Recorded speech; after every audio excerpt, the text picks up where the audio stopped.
আজ আমরা এই ঢাকা 16 আসনে দলের পক্ষ থেকে আমরা আমাদের দলের কর্মী আপনাদের এই এলাকার সন্তান আমিনুলের হাতে আমি এই ধানের শীষ আজকে তুলে দিয়েছি।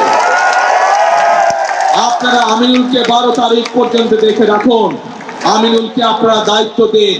আমিনুল দায়িত্ব, এলাকার মানুষের দায়িত্ব। ইনশাল্লাহ আমিনুল জিতলে পরে, ধানের শীষ জিতলে পরে 13 তারিখ থেকে আমিনুল এলাকার মানুষের দেখভাল করছে কিনা, এলাকার উন্নয়নের কাজ করছে কিনা, সেইটি দেখার দায়িত্ব ইনশাল্লাহ আমার।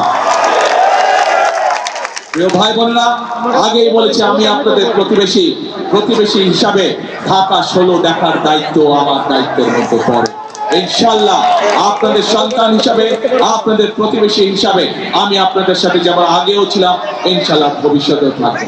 প্রিয় ভাই বোনেরা, বক্তব্যের শেষে আবারও আমি আমার আমিনুলের জন্য, আমাদের দলের ধানের শীষের জন্য সামগ্রিকভাবে এইখানে যত মানুষ উপস্থিত আছেন আপনাদের মাধ্যমে, আপনাদের যে সকল আত্মীয় স্বজন বন্ধু বান্ধব সারা বাংলাদেশে ছড়িয়ে ছিটিয়ে আছে, আপনাদের মাধ্যমে তাদের সকলকে ধানের শীষের জন্য ভোট চেয়ে আমার বক্তব্য শেষ করছি।